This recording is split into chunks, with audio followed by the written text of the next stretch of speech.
에서 2절입니다. 시편 62편 1절에서 2절입니다. 나의 영혼이 잠잠히 하나님만 바라며 나의 구원이 그에게서 나오는도다.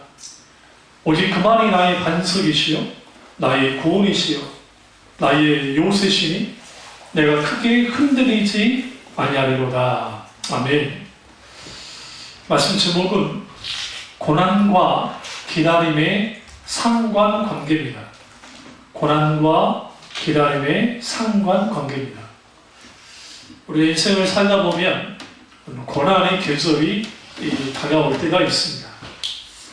인생의 봄, 여름, 가을, 겨울이 있다고 한다면 항상 봄이면 얼마나 좋을까요? 항상 가을이면 얼마나 좋을까요?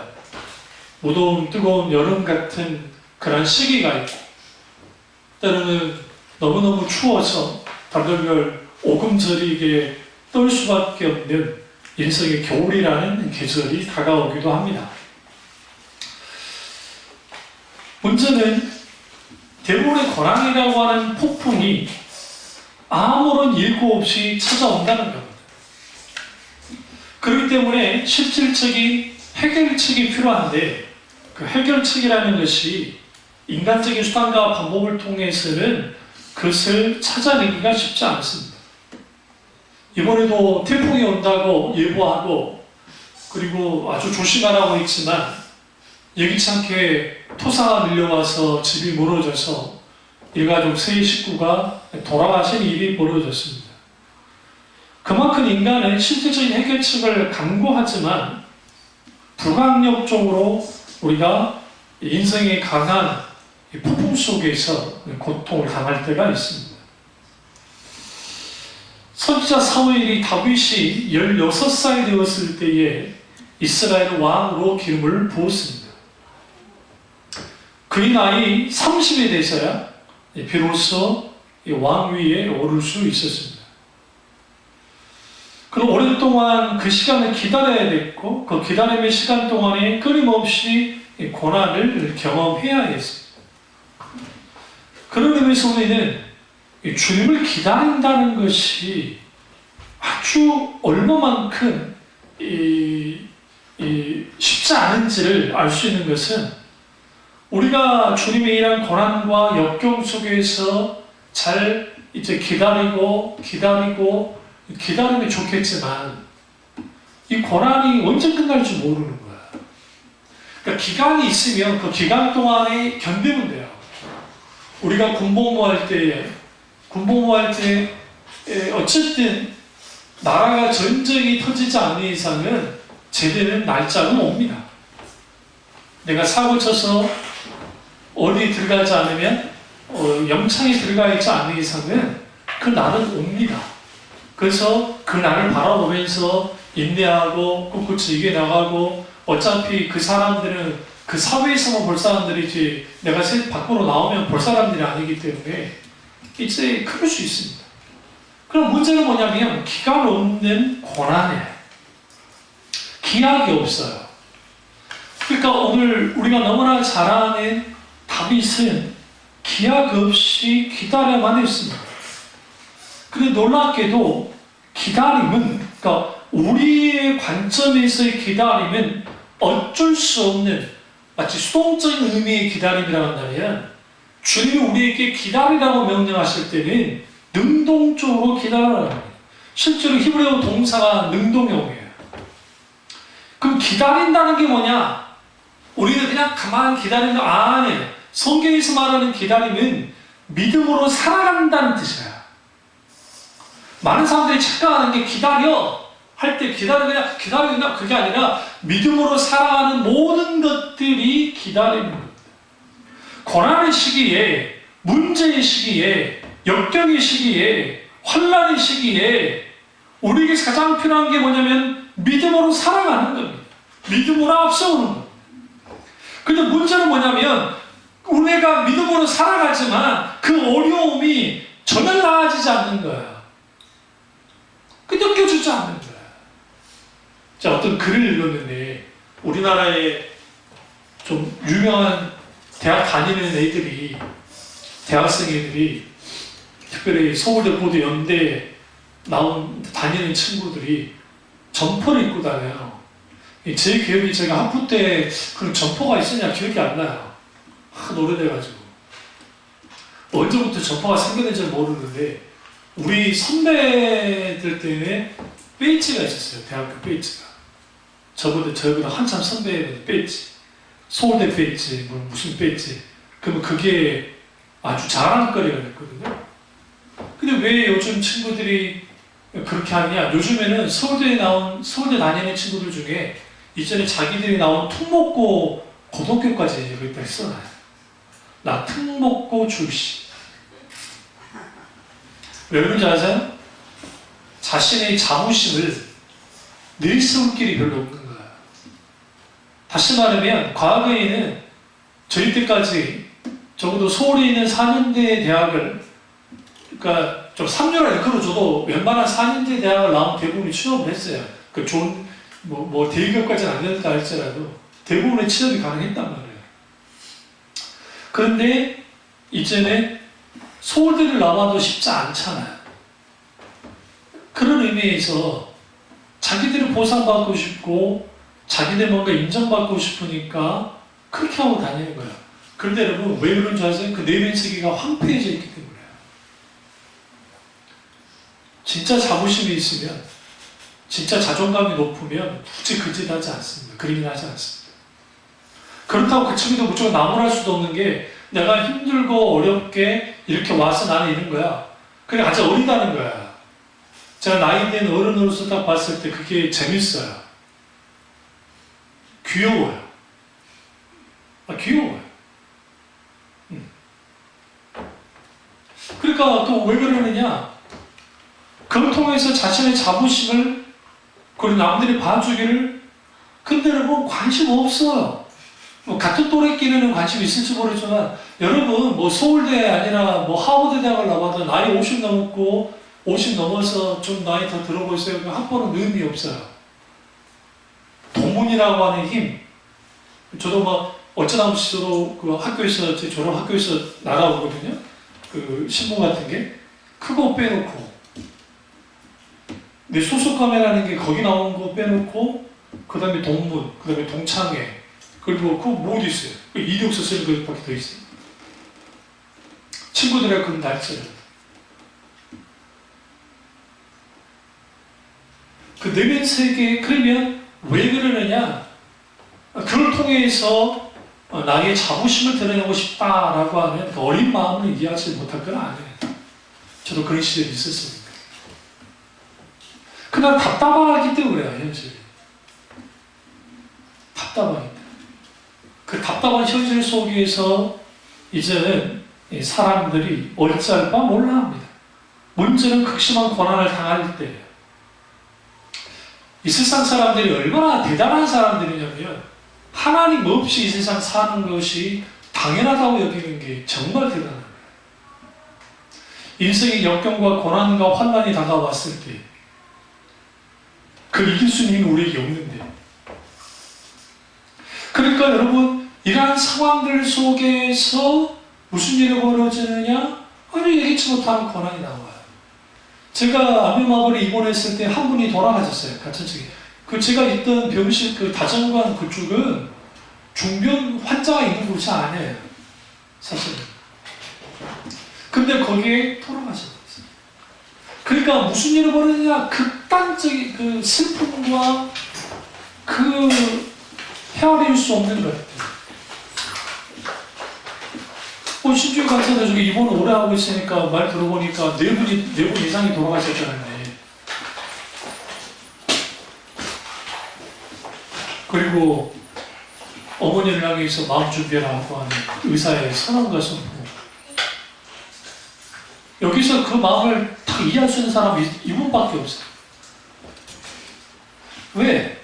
중환자실에 의식 없이 들어가셔서 호수를 빼내 만에 했던 그 마음을 제가 그때 가서 기도하는데, 이제 이번에 신주에 가서 어머니 그 일이 벌어지고, 근데 하나님이 갑자기 우리 정집사 어머니에 대한 그런 감동을 주셨어요.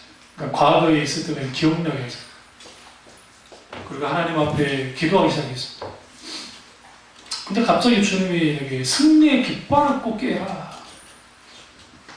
그래서 차라 기도하면서 의사는 이제 신주 가서 어머니 자체가 돌아가실 수 있다고 하는 그 판정을 내려버리고, 여러분 이런 게 내 일이 아니니까, 내가 직접 안 당해봤으니까 그게 확 다가오지 않는데, 당사자는 모든 게 무너져 버려요. 그리고 그 의사라는 사람이, 그분이 막 함부로 말하는 사람도 아니고 신중한 사람인데 그런 말을 했을 경우 이제는 끝나는 거 아닙니까?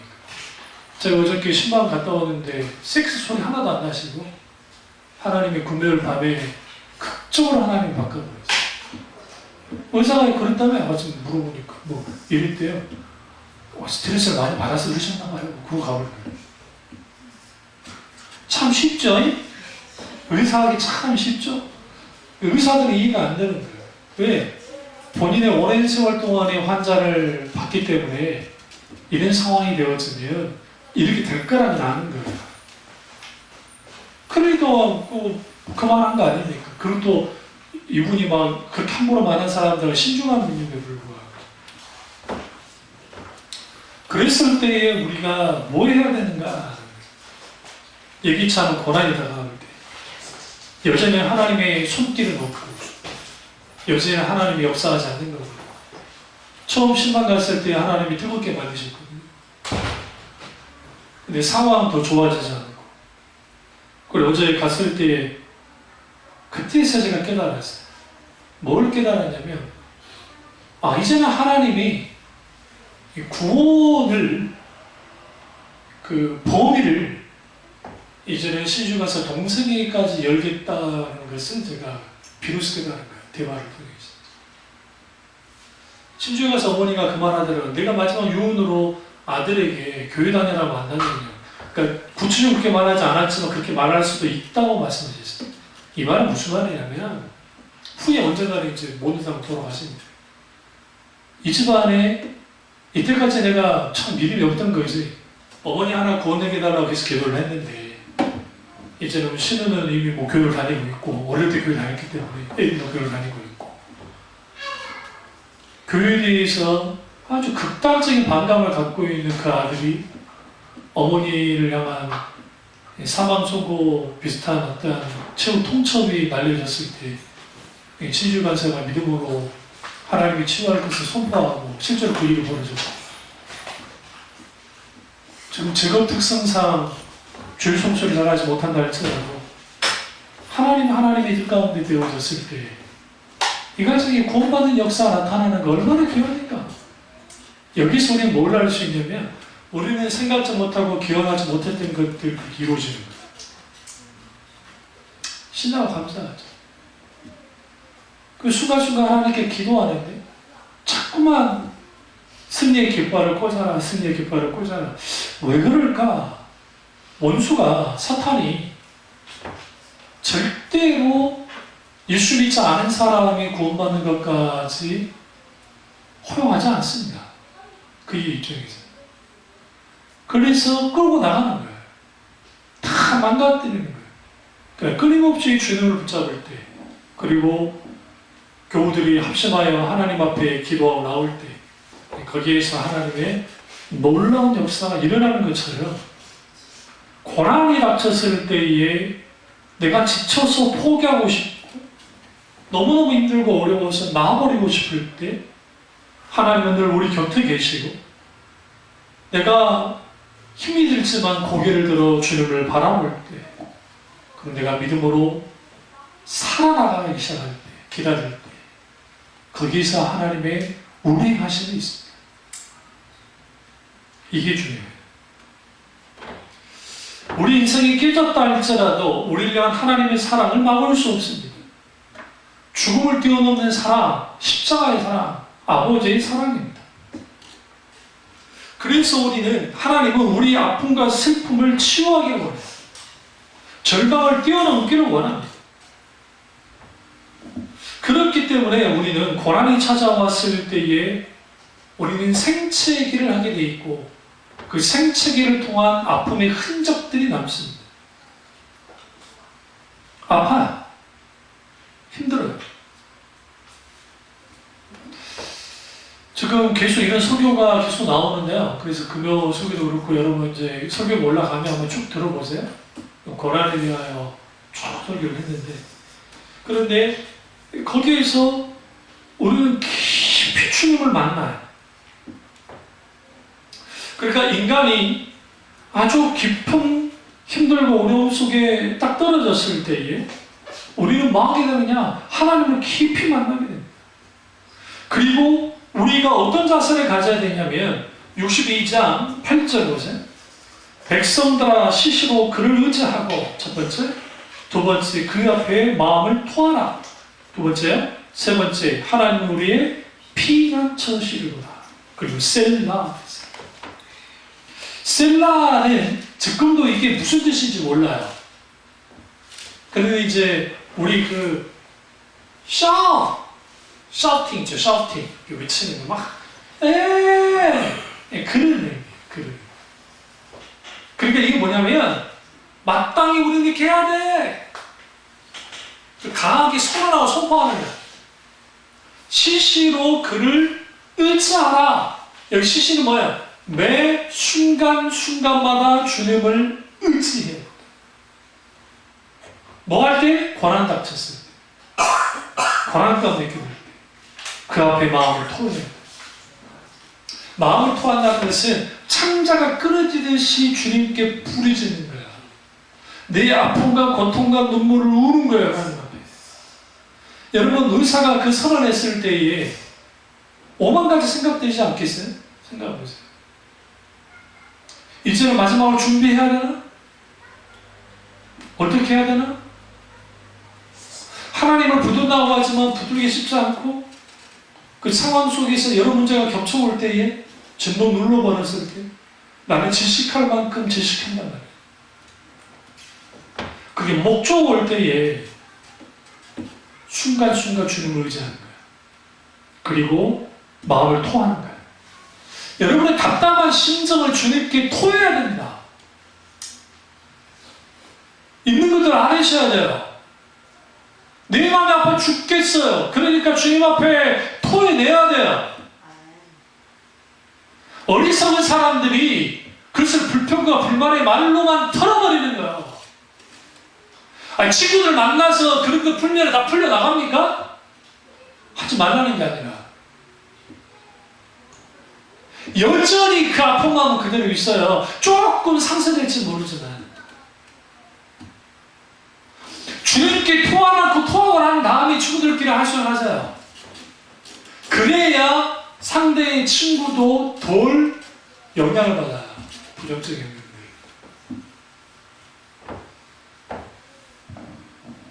무엇보다 하나님 우리의 피난처시다.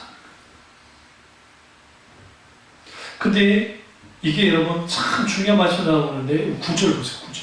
이 말씀 너무 중요한 말씀. 아 슬프도다. 찾으세요. 시편 62편 9절에 아 슬프도다. 사람은 입김이며. 여러분 이 말이 얼마나 진짜 가슴 아파요. 사람이 입김이래요. 여러분 입김 있죠? 겨울에 이렇게 후 불면 딱 했다가 딱 사라져버리잖아요. 사람이 입김이래요. 두 번째, 인생도 속임수니. 인생이 속임수. 아마 845쪽이 있을 거예요. 구약의 앞쪽입니다.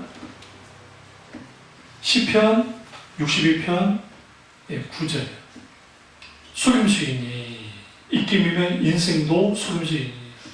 인생이 속임수는 저울에 달면 그 입김보다 가벼우리라. 여러분 이게 내 인생에 저울을 딱 달아봤더니 나를 달아봤더니 입김보다 가벼워요. 나 서울대 나왔어. 우리 집 평수가 몇 평이야? 아주 천박한 자본주의의 영향을 받은 사람들이 자기 집이 10몇억짜리 아파트인데 주택공사에서 지은 임대 아파트 아이들이 있으면 그 앞에를 못 지나가게 하는 그런 이 소위 말하는 그 뭐라 합니까? 그 천박스러움이 어디로부터 오는 거냐면 자기들이 뭔가 많이 가지고 있고 뭔가 많이 배웠으니까 자기 인생에는 어떤 대단할 줄로 생각하는데 하나님은 외모로 취하지 않아요. 별거 아닌 인생. 지금 돌아가셨지만 이왕표 씨 얼마나 건강하셨고 얼마나 힘이 센 분입니까? 키도 크셨고. 그러나 암이 걸리셔서 그랬을 때 저도 정말 가슴 많이 아팠었는데 세상에 그 어마어마한 그 정말 장사가 50 몇 킬로까지 빠지시고 후에 돌아가신 것 같지만 하나님께서 살짝만 건드려도 끝나요.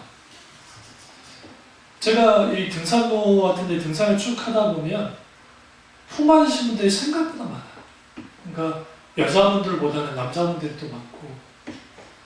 근데 갈 때마다 내가 위태위태해서 혹시라도 도와드릴 거 없나 하고 내가 좀 저는 그 이렇게 등산을 해도 절대로 중간에 안 쉬거든요. 물 마실 때 빼놓고는 서서 물 마시고 절대 중간에 앉는 일이 없어요. 그래서 3시간에 3시간을 풀어 가버려요. 그래야 운동이 되기 때문에. 그 중간에 쉬는 일이 절대 없어요. 그리고 중간에 돌아와야 되니까 거기 갔다 제가 고구마를 좀 싸가는 거 좀 먹고 거기 먹는 데 한 15분, 20분 정도 걸리고 그리고 그 다음에 좋은 화장실 좀 화장실한테 잠깐 들리고 산이 있으니까 그리고 경사들이 쭉 오는데 근데 그거 보면 바빠도 그런 분들이 보이면 일단 딱 지켜봐요. 밑을 대고 혹시라도 도와드리려고. 근데 여러분 왜 그분들이 그렇게 나와서 그렇게 했을까? 살려고요. 살려고요. 내가 이렇게라도 움직이지 않으면 다 나빠질 수 있고 어떻게든 신경이든 뭐든 좀 회복시키고 싶어서 인생이 그렇게 가벼워요. 입김보다 가벼운 게 인생이에요. 그러니까 의지할 분 누구밖에 없어요. 하나님밖에 없어요. 이 세상 가장 어리석은 사람이 자식 의지하는 사람들이에요.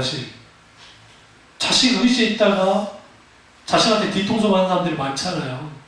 재산들을 막 자신한테 줬다가 재산만 먹고 부모님 막 하고 이번에 어떤 아버지가 아들한테 그 재산을 10억인가를 물려줬는데 이 아버지가 정말 지혜로워 보였던 게 각서까지 다 쓰게 있어요. 나한테 효도하지 않으면 이거 다 한다고 15억인가짜리 건물인가 뭔가를 넘겨줬는데 받자마자 쌩깐 거예요. 이 아들이. 바쁘다는 핑계만 하면서 그러다가 막가파로 나오니까 소송을 걸었어요. 아버지가. 바로 빼앗아버렸어요. 그리고 선언했어요. 너한테는 절대로 이런 일을 품지 않죠. 또 하나. 사회에 화난 하나 있더라고요. 그러니까 이래요. 인생의 무게는 무엇이 결정이 되냐면 내가 많이 배운 게 내 무게를 결정지는 게 아니라 내 고면 인격이 나를 결정지는 게 아니고 뭐가 그게 아니라 함께 하신 하나님이야. 오늘 다윗이 하나님이 함께 하셨어요. 내 영혼아 잠잠히 하나님만 바라며 나의 영혼이 하나님만 바라며 나의 굴이 그에게서 난도다. 하나님만을 잠잠히 바라보는 거예요. 뭐 할 때? 고난이 닥쳤을 때. 뭐 할 때? 입김보다도 못한 무기가 나가지 않는 내 인생에 있어서 하나님만을 바라보는 거예요. 그래서 우리는 항상 하나님과의 관계 속에는 엄마 없으면 막 애들이 막 그런 애들 있죠. 그런 아이 같아요. 이틀가 맞은가? 없으면 그만, 있어도 그만. 하나님과의 관계가 그렇다 하면 불행합니다. 그러면 고난이 찾아왔을 때 기다리는 법을 배워야 됩니다. 그럼 다음과 같습니다. 첫째로 고난이 하나님께로부터 왔는지 사탄에게로부터 왔는지 물어봐야 됩니다. 사도 바울이 형용할 수 없는 고난을 당했었습니다. 그건 죄 때문이 아니었고 그것은 하나님의 뜻을 이루기 위함이었습니다. 루스드라에서 복음을 전하다가 잡혀서 대적하는 사람들에게서 돌을 맞아 던져졌습니다. 사람들을 죽은 줄 알고 버려뒀다가 거기서 극적으로 살아납니다. 심지어 동행했던 사람들의 배신을 받아서 버림을 받기도 했습니다. 이렇게 고난을 당한 그런 사도 바울이 고린도후서 12장 7절과 9절에서 하나님이 가시, 사탄의 사자를 허용하셨습니다. 여기서 말하는 사탄의 사자는 질병을 허용했습니다. 세 가지 질병을 허용하셨습니다. 그리고 그가 어떻게 반응하느냐? 하나님 이 질고로부터, 이 병으로부터 벗어나게 해주십시오. 세 번 기도했는데 하나님이 세 번 거부하셨어요. 그리고 내 은혜가 내게 족하다라고 주님 말씀하셨습니다. 바울이 그걸 받아들이면서 이렇게 고백합니다. 도리어 크게 기뻐함으로 나의 여러 약한 것들에 대하여 자랑하리니 이는 그리스도의 능력이 내게 머물러 있게 하려니라. 우리가 고난 속에서 내가 약해질 때에 그 약함이 왜 중요하느냐? 그 약함 속에서 하나님의 은혜를 더 의지하기 때문이야. 죽음의 문제에 대해서 다룰 때에 죽음. 우리는 죽음 앞에 섰을 때에 감당할 수 있을까? 담대한 척했던 사람들이 많습니다. 무신론자들 중에서. 죽음 그거 그까지 아니야. 얘는 그냥 어떤 생물이든 이제 생장이 있으면 소멸이 있는 거니까 그 과정 속에 되어지는 것이야. 그래서 뭐 무신론자들 중에 사회학자, 철학자 그 사람들이 막 떠버립니다. 죽음을 비웃기도 합니다. 근데 그걸로 끝나버려요. 문제는. 뭔지 아세요? 진짜 죽음 앞에 딱 서면 그 사람이 진짜 믿음이 된다. 이건 이기수 목사님이 그랬단 말이에요. 오랫동안 그렇게 신앙생활 하셨던 분들인데 마지막 죽음 앞에 서면 하나님이 계신가요? 그런 분들이 있어요. 이거 환장할 일이에요. 천국이 정말 있습니까? 이거 심각한 일이에요. 성경 목사님이 아버지가 오랫동안 교회를 다녔는데 이분이 구원의 확신이 없는 거예요. 암이 걸리셔서 이제 투병생활 하셨지만 그 은혜 가운데 참 그래도 오래 버티고 계셨고 무명했던 친구분들은 그때 생생하셨는데 다 돌아가셨어요. 그리고 한 4년인가 5년인가 더 살아 계시다가 돌아가셨는데 이제 문제는 뭐냐면 언제 어느 때 돌아가실 줄 모르는데 정신을 잃을 줄도 모르는데 구원의 확신이 없는 거예요. 그 목사님이 너무나 마음이 아팠어요. 하나님. 그 먼 거리를 왔다 갔다 하면서 말씀을 계속 제시하게 됐어요. 근데도 말은 받아들인다고 하는데 중심을 못 받아들이는 거예요. 근데 어느 날인가 성령이 너무너무 강하게 역사하시는데 그 죽음에 대해 그렇게 두려워하신 분이 예수 그리스도를 영접하고 깊이 성령 안에 있더니 너무너무 평안하게 돌아가셨어요. 그래서 제가 지방으로 이제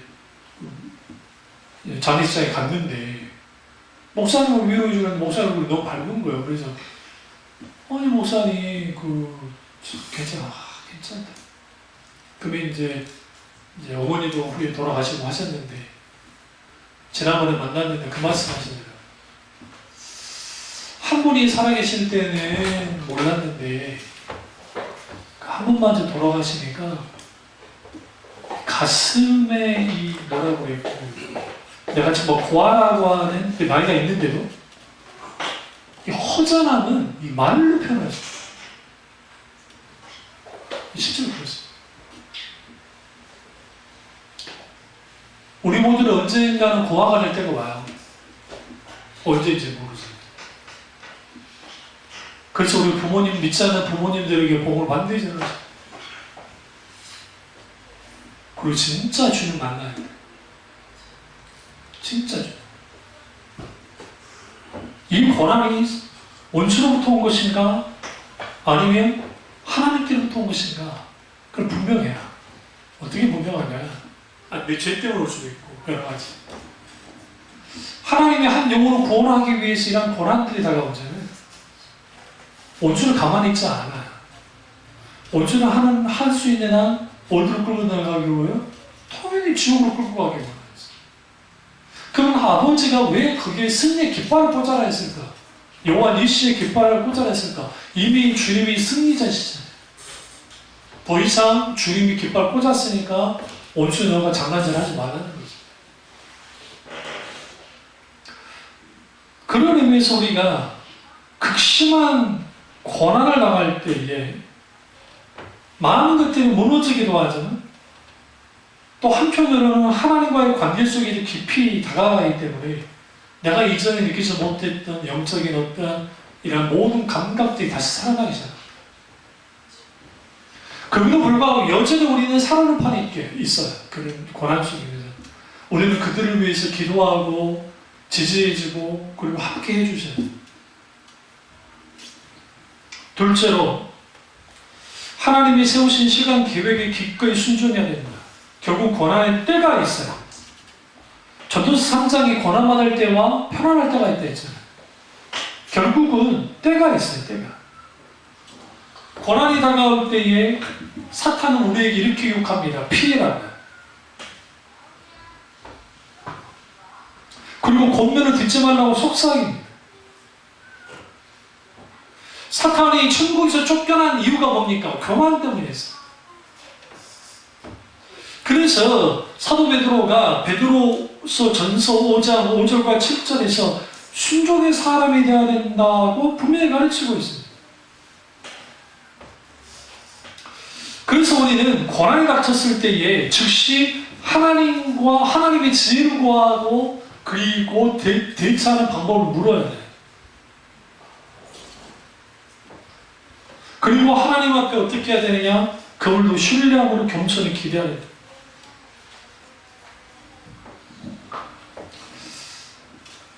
제가 요즘 책을 읽고 있는 것 중에 유성룡이 썼던 징계로를 가볍게 읽었는데 있고, 그 다음에 오랜만에 난중일기 이순신 장군 난중일기를 쭉 읽었어요. 믿는 분은 아니시고 하시나 자주 아프시다는 기록이 나와요.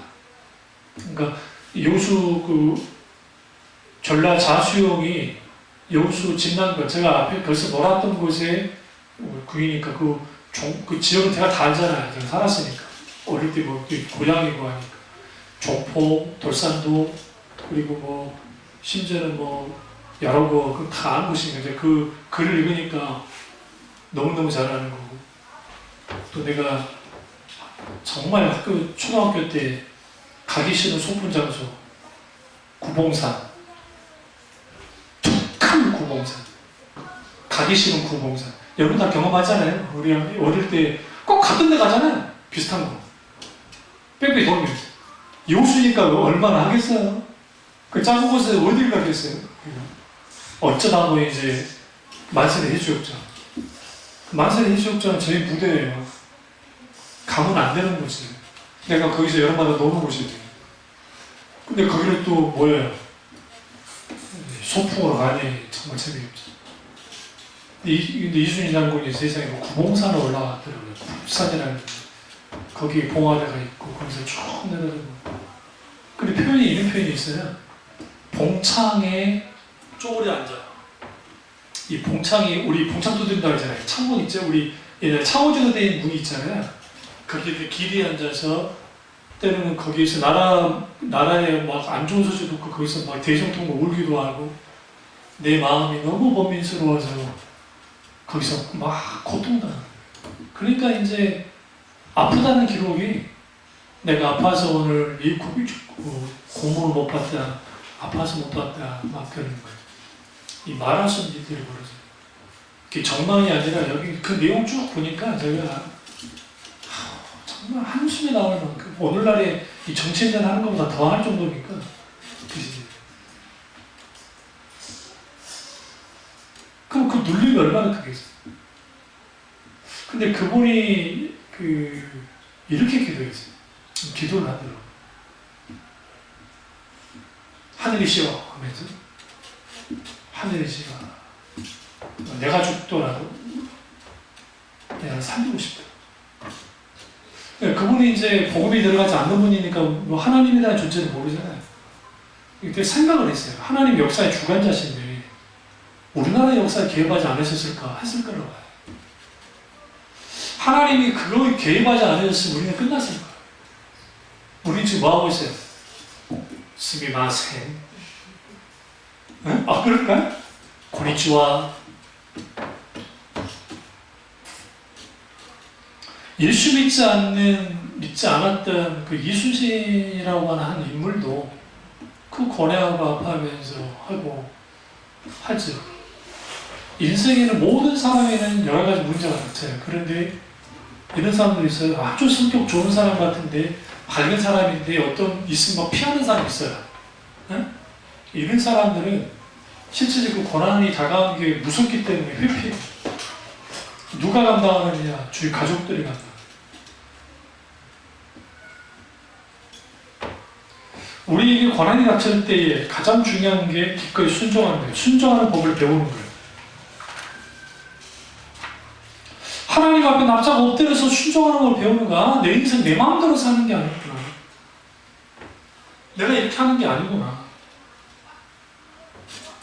세 번째, 고통이 반드시 끝이 있다는 사실을 기억해요. 내 앞에 끝없는 고난이 있을 것 같아요. 그렇지 않습니다. 하나님은 우리에게 끝없는 고난을 허용하지 않습니다. 그럼 우리는 아주 넘어져 버리기 때문에. 그래서 전도서 기자가 인생에는 형통의 때와 그리고 고난의 때를 주님이 경하여 주심을 통해서 하나님 그분의 찾도록 만드는 거예요. 생각해보세요. 우리가 하나님보다 족족 잘 돼. 아주 교만해질 거예요. 또 하나님보다 아예 안 돼. 아예 절박에 빠져버릴 거예요. 그래서 인생에게 하나님은 균형을 맞춰줘요. 그것을 통해서 뭐예요? 이제는 이 고난이 내게 있어서 영적인 성장의 발판이 돼요. 오늘 시편 기자인 다윗이 62편에서 그가 한 단계 한 단계 올라가 있어요.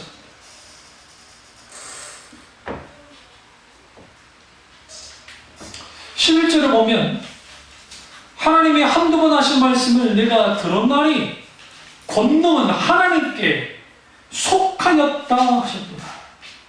하나님께 또 직접 음성을 들었다는 거예요. 여러분 고난당할 때에 고통당할 때 가장 중요한 게 하나님의 음성을 듣는 거예요. 하나님의 세미한 음성.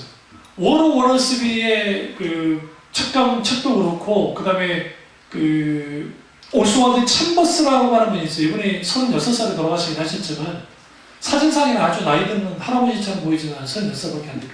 근데 그냥 묵상직들을 쭉 보시면 그 죽음의 문제, 고난의 문제 그러한 것에 깊이 묵상해요.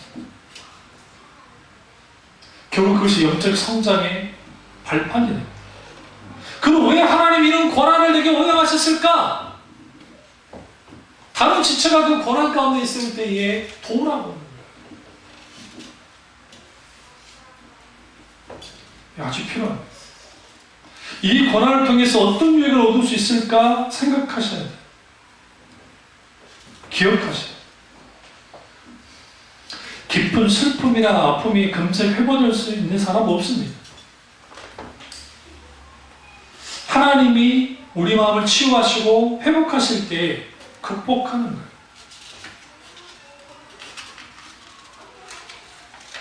그럼 왜 내가 당하는 고난이 이렇게 길어지는가? 왜 내 시험이 끝나지 않는가? 우리 이해할 수 없어요. 하나님은 그 이유를 아신다고요. 특별히 관계에 문제 있는 분들 시선을 첫 번째 해결하려면 첫 번째 시선을 나로부터 시작해요. 상대가 아무리 개 같은 인간이 할지라도 예를 들어 나도 개가 될 수 있어요. 그러니까 오늘날 많은 사람들이 관계 그 문제에 있어서 왜 이 관계 문제가 해결이 안 되냐면 한쪽은 피해자고 한쪽은 무조건 가해자예요. 물어봅시다. 성격 좋다는 게 뭡니까? 허허실실이 성격 좋은 겁니까? 물어보죠 도대체. 세상에서 말하는 성격 좋다는 게 허허실실하면서 그렇으면 그게 성격 좋은 겁니까?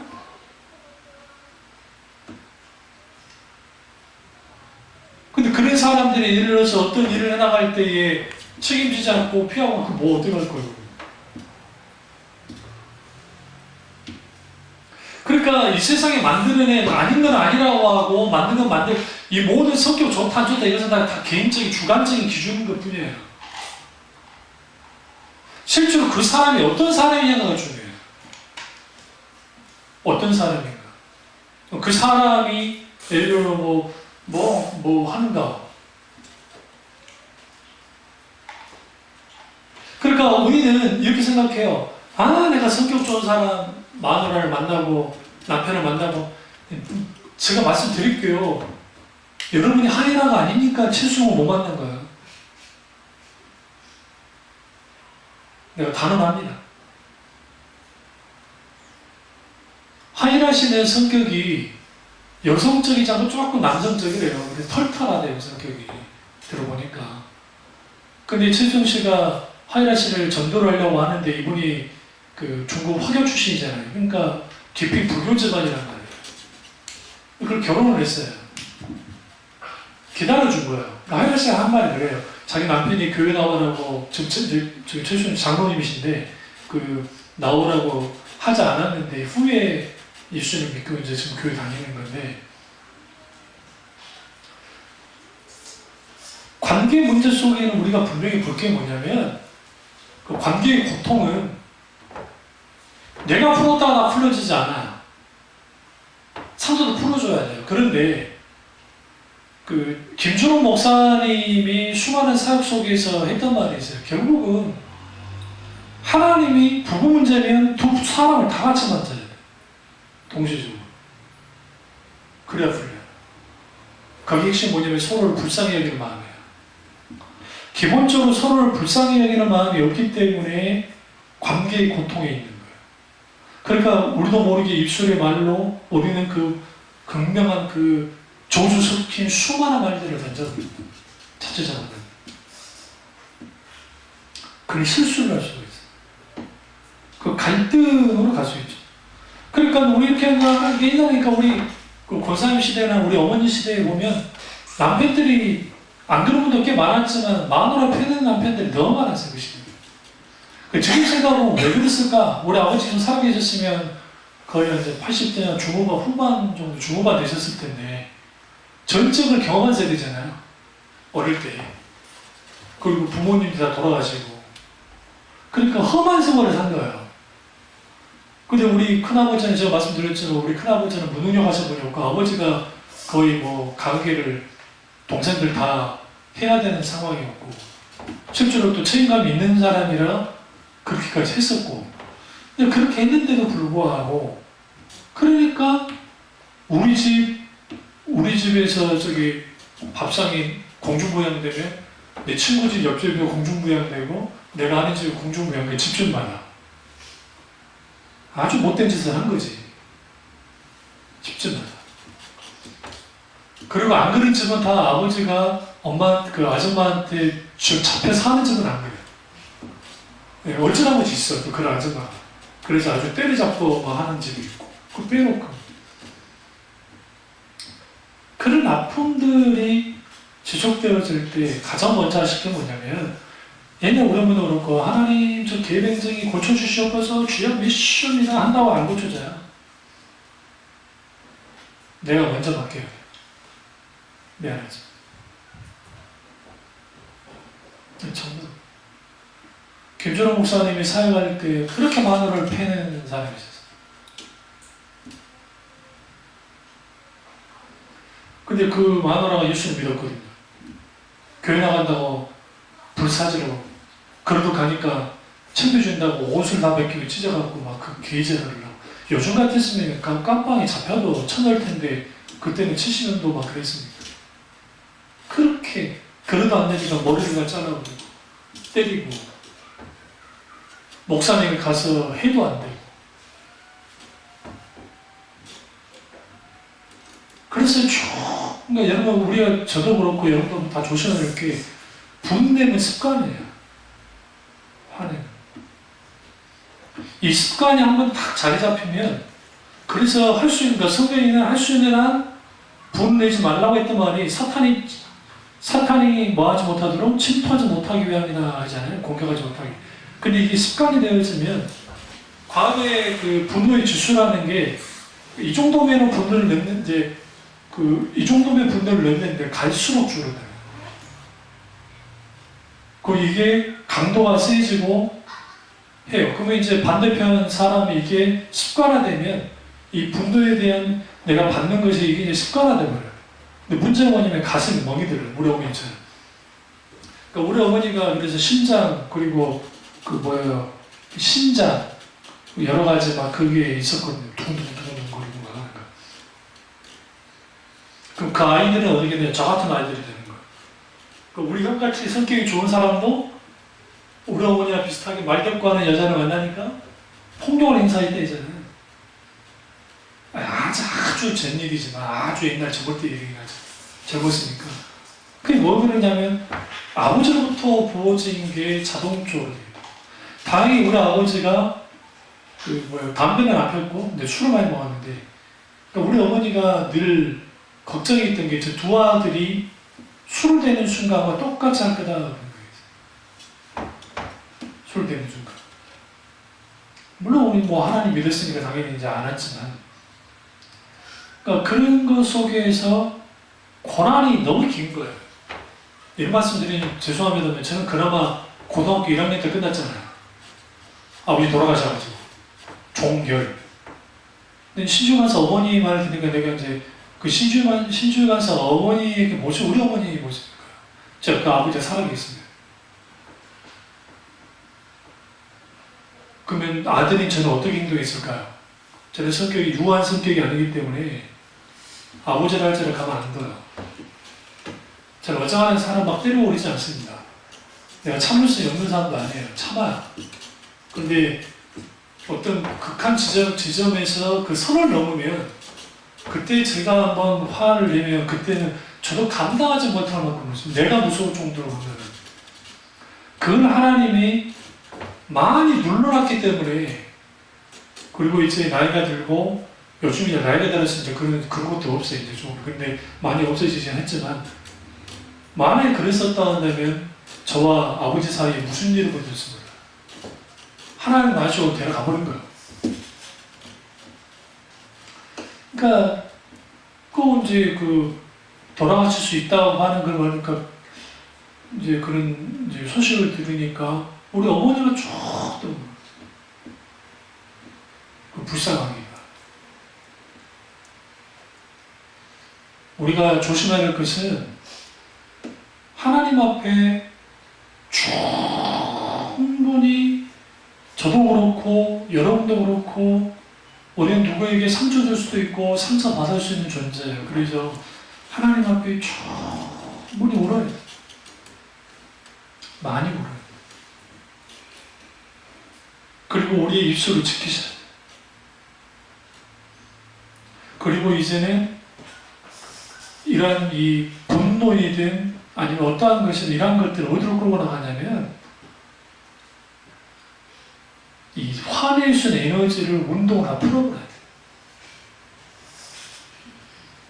지치면 화가 안 나. 저도 좀 화난 일이 있다가 산에 올라가고 한번 쭉 돌잖아요. 거짓말처럼. 아니 이쪽에 뭐 좀 하다가 이제 길 같은 데 가다가 말도 안 되게 해서 차 사고 날 뻔도 했거든요. 제가 화 날 때 있잖아. 이게 말도 안 돼. 나뿐만 아니라 내 바다에 있는 아줌마니가 돌아가실 뻔했어요. 제 인생에 파란 분이 확 들어오더니 확 가버린 거예요. 그 횡단보도에서 젊은 녀석이 스포츠카 끌고. 저 같은 경우는 좀 발걸음이 빠르니까 더 빨리 걸었으면 거기에 사고 날 수 있죠. 그러니까 화가 난 거예요. 나도 모르게 저런 미친놈 그래. 이런 저걸 날 쳐다보더라고. 근데 앞에 있는 아줌마가 다 고마운 표정을 짓고 이렇게 가버려. 내가 대신해 주니까.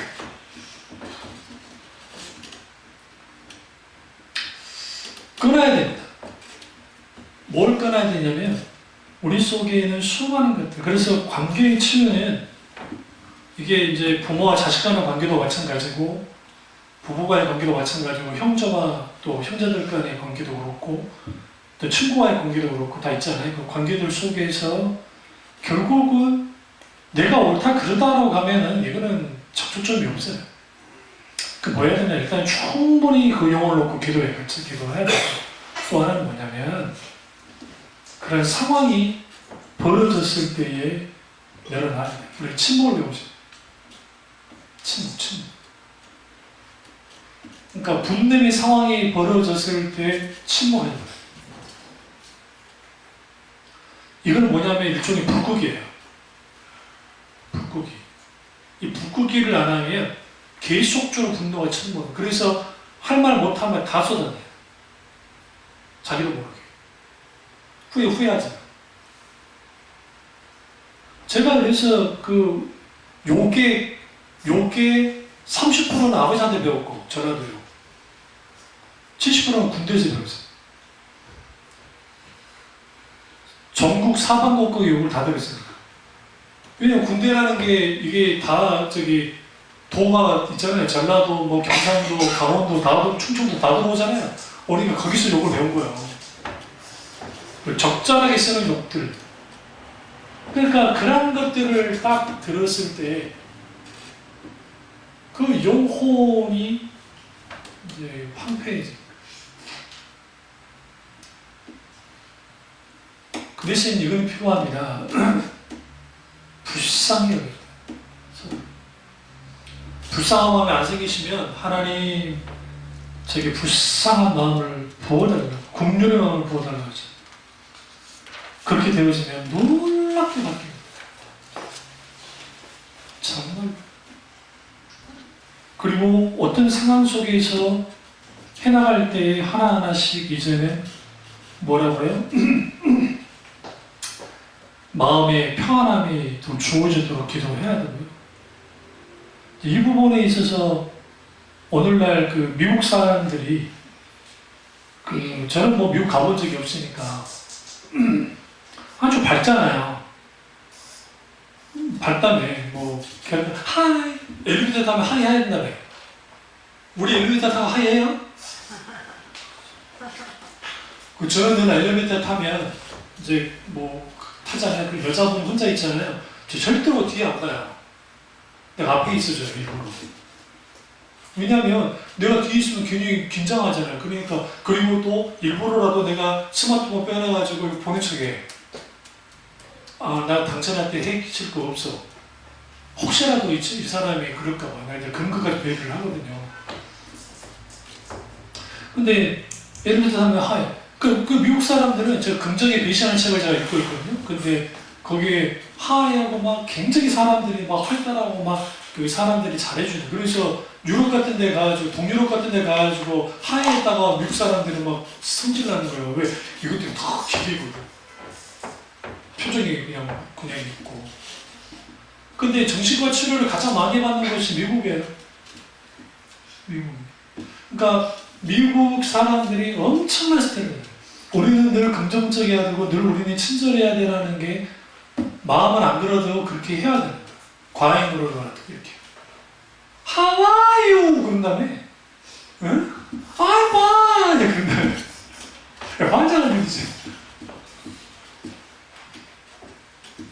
근데 생각보다 많은 부분에 있어서 그 관계 문제가 우리나라도 심하지만 미국 사회도 심해요.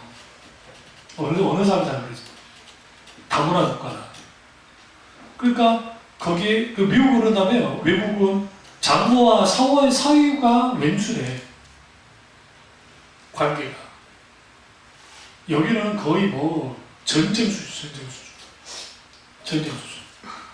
그래서 장모님이 예를 들어 일주일 동안 너희 집에 놀러 올게. 그 남편들이 다 no 하고 많이 올 것 같으면 나는 휴가가 있겠다. 그만. 그래서 우리가 이 글 보면서 어느 나라나 관계 문제는 없을 수 없는데 문제는 뭐냐면 이제는 지수가 우리 나이가 들면 들수록 하나씩 떨어뜨려요. 그리고 할 수 있는 한 좋은 영향들이 펼치도록 해요. 그런 영향들. 그리고 또 오늘 고난에 관련된 말씀 중에서는 재정적인 문제, 그리고 또 건강의 문제, 그리고 여러 가지 인생의 문제가 있습니다. 근데 그 문제들 속에서 우리가 볼 게 뭐냐면 결국은 내가 오늘 이 문제 해결했다고 해서 다른 문제 안 생기는 게 아니에요. 잘 생각해보세요. 나도 우리 애들 대학만 보내면 다 끝날 줄 알았는데 애들 이제 대학에도 우리 이삭이 이제 군대 있잖아요. 그 군대 갔다 오면 또 다 끝난 겁니까? 아니죠. 또 졸업하고 대학 졸업하고 또 취직해야 되고 취직하면 또 결혼에 대한 또 생각하고 결혼으로 끝나니까 또 애들 낳나 안 낳나 또 그거 하고 그럼 손주들 낳으면 또 어떻게 합니까? 또 그 손주들 키워줘야 되고 손주들 키워줬더니 내가 문제 생겼네. 그러잖아요. 나이가 들어가지고 아이고 이거 이제 관절되고 몸고 그래서 힘들어 죽겠어 내 죽겠어 그 애들한테 피해 안 줘야지 어떻게 하다는 것도 그 문제. 그러니까 인생에 문제를 따라가면 끝없이 문제가 따라가요. 그래서 여러분 고난 중에 문제와 역경 중에 여유감을 배워야 돼요. 어떤 여유감이냐? 잠잠히 주님을 기다려요. 그걸 통해서 진정한 하나님의 크신 은혜가 함께하기를 주님의 이름으로 축원합니다. 기도하겠습니다. 기도하실 때 이 말씀, 이 말씀, 우리 말씀 드리게 기도하겠습니다.